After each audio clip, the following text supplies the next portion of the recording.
Bom dia, pessoal. Me chamo João, sou estudante de Engenharia Mecânica.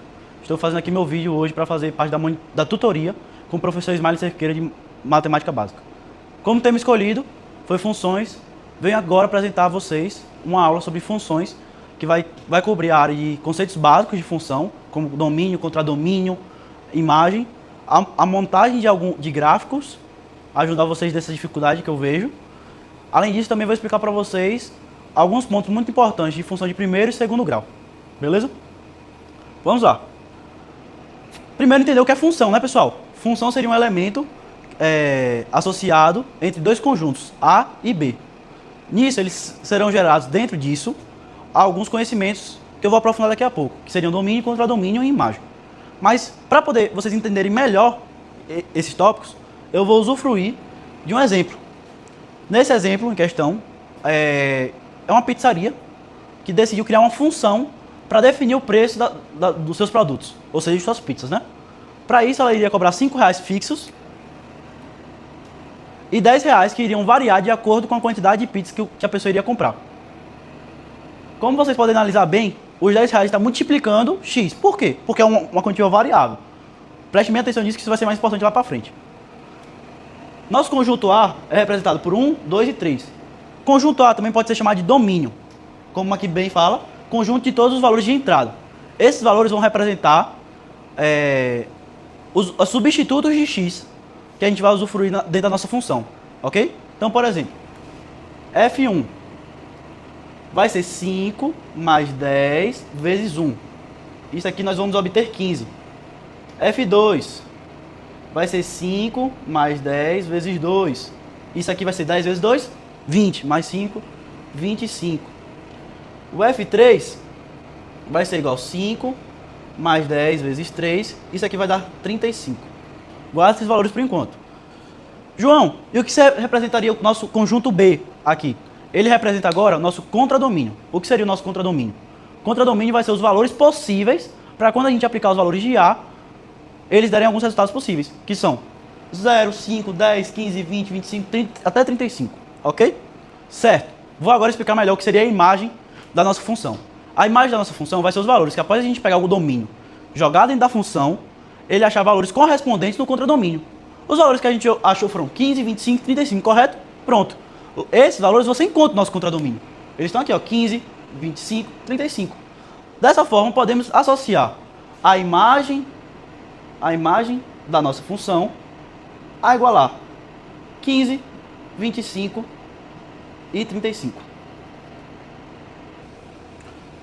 Agora vamos começar a fazer a construção do nosso gráfico. Como eu bem falei no começo da aula, é um tópico que eu sinto muita dificuldade entre os estudantes de engenharia e que é muito importante para o nosso curso. E eu vou dar um enfoque maior nele. Decidir como nossa função principal sendo y igual a x ao quadrado. Fica de conhecimento daqui a pouco que isso se chama de uma função quadrática. Ok? Mas vamos lá.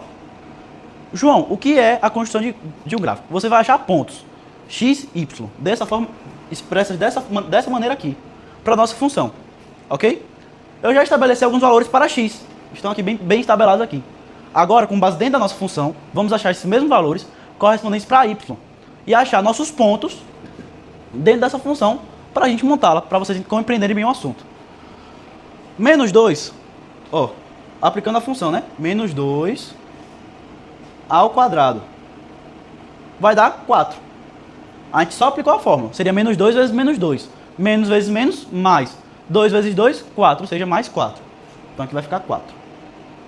Mesma coisa vamos fazer para menos 1. Y igual a menos 1 ao quadrado. 1 vezes 1, 1. Menos com menos, mais. Isso vai dar igual a 1. Pronto, chegamos no zero. O que esse zero representa, João? Quando a gente eleva algum valor a zero, tipo 0 vezes 0, sempre vai ser 0. Porque não vai ter o que multiplicar ali. Como a gente sabe, nos princípios básicos da matemática, todo valor multiplicado por 0 é 0. Logo, se a gente multiplicar 0 por 0, também será 0. Então aqui já vem 0. Vamos aplicar novamente. Y igual a 1 ao quadrado. 1 vezes 1, 1. Mais vezes mais, mais. Então, 1. E agora, para o último, seria y igual a 2 ao quadrado. 2 vezes 2, 4. Mais vezes mais, mais. Vai ser igual a 4. Pronto, achamos nossos valores que eu queria tão importantes. Isso aqui, João, como é que eu vou representar isso dessa maneira? Bem fácil. A gente tem os valores de x e de y. Agora substituir use isso como se fosse uma fórmula. Vamos substituir esses valores aqui dentro. Então, por exemplo, o primeiro ponto que vamos procurar vai ser menos 2 e 4. Ou seja, a gente tem x, a gente tem y, ok? O que seria x? O horizonte, na horizontal. Y, vertical. Vamos achar esses pontos. X igual a menos 2, então, horizonte, ele vai estar aqui, menos 2. Menos 2. Só que o y, vertical, está em 4. Está aqui em cima. Vamos achar um ponto correspondente. Você vai tracejar, até chegar no 4. Esse ponto aqui é o ponto menos 2, 4 do nosso plano cartesiano, certo? Vamos achar o próximo ponto. Menos 1 e 1. Aqui. Menos 1 em x e 1 em y. Então, nosso segundo ponto está aqui. O ponto 0, 0, muito fácil de ser achado. O centro do nosso plano cartesiano. Ponto 0, 0 foi achado. O ponto 1 e 1 vai ser esse daqui. X, Y. E o ponto 2, 4 vai estar 2 e aqui o 4, né? Também? Então você vai tracejar até eles se encontrarem. Pronto, João. Feito isso, achei os pontos. O que é que eu faço para terminar de montar meu gráfico? Agora é só ligar os pontos de suas maneiras correspondentes. Ele vai fazer mais ou menos esse movimento. Mais ou menos esse é o movimento, é uma parábola. Fica muito importante isso também para a nossa aula, sobre o estilo de função que estamos calculando. Isso aqui é uma parábola. Tá bom, pessoal?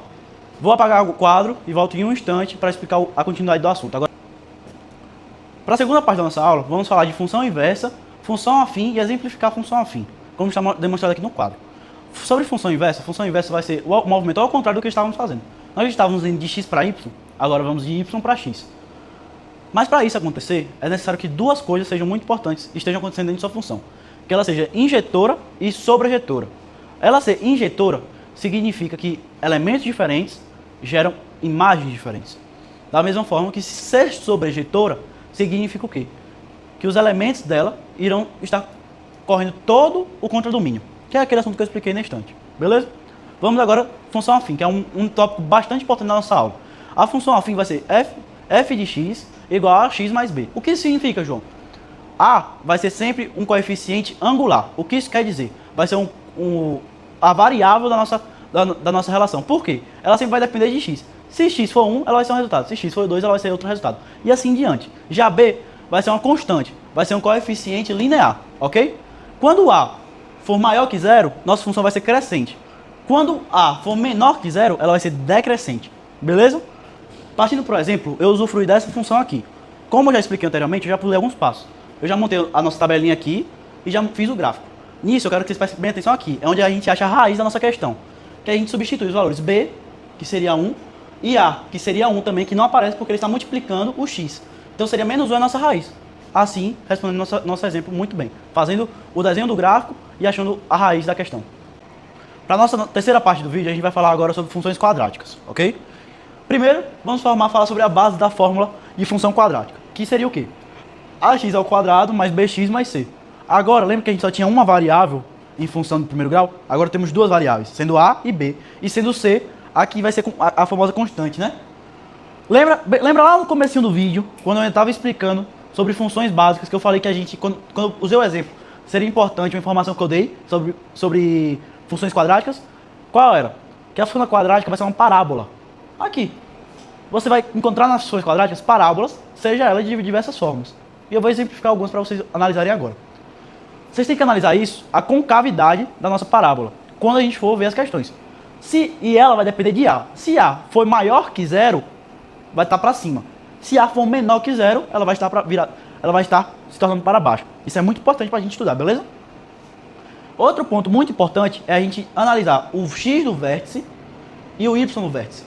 Porque isso interfere diretamente em cálculo 1, quando a gente vai estudar máximos e mínimos durante o assunto derivado. Então é bem importante que vocês entendam aqui, que quando vocês chegarem lá, vocês... mas vamos lá.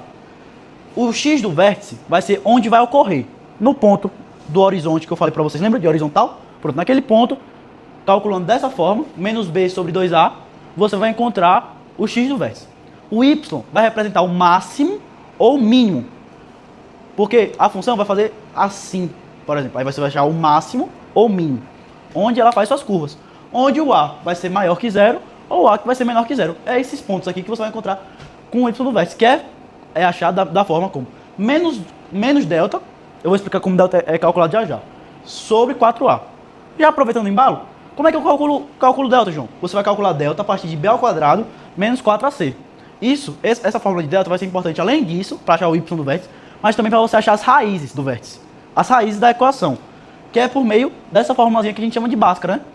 Menos b mais ou menos raiz de delta sobre 2a. Você vai ver ela colocando em prática já. Analisando melhor isso, quando você calcular a delta para achar os máximos e os mínimos no y do vértice, você já pode analisar se ela tem duas raízes, uma raiz ou nenhuma raiz. Como é que eu posso ver isso, João? Caso delta seja maior que zero, ela vai ter duas raízes. Se delta for igual a zero, vai ter uma raiz. E se ela não for igual a nenhum, tipo assim, for menor que zero, ela não vai ter nenhuma raiz. Pronto. Bora aproveitar logo esse embalo aqui e ir logo direto para a nossa construção do gráfico. Eu já adiantei muito nosso trabalho, já porque muito aqui a gente já viu durante a aula, não vou ficar repetindo. Vou já adiantar nosso processo. E vou focar no que é importante pra gente, focar de novo. Caso você não tenha pedido alguma coisa, pode voltar no vídeo e tirar a dúvida comigo depois. Vamos lá. A fórmula que eu escolhi foi f de x igual a x ao quadrado menos 4x mais 1. A vai ser quem, João? Vai ser igual a 1. B vai ser igual a menos 4. E C vai ser igual a 1. Ó, como ela está se espelhando a fórmula básica de função quadrática. Vamos lá. Eu construí aquela tabelinha e, como eu expliquei para vocês anteriormente, a gente vai usufruir dela para montar o nosso gráfico. Já adiantei-me completando. Se x for 0, y vai ser 1. Se x for 1, y vai ser menos 2. Se x for 2, y vai ser menos 3. Depois vocês vejam que isso aqui é importante. Quando x for 3, y vai ser menos 2. Quando x for 4, y vai ser menos 1. Ok? Lembre dessa terceira linha aqui, que ela é importante para essa questão. A gente vai montar os gráficos. A gente vai botar o ponto aqui, ó. 1, 0. 1 menos 2. 2 menos 3. 3 menos 2. 4 e 1. Lembra daqueles pontos x e y? Beleza. E está montada nossa função. O que a gente pode observar disso?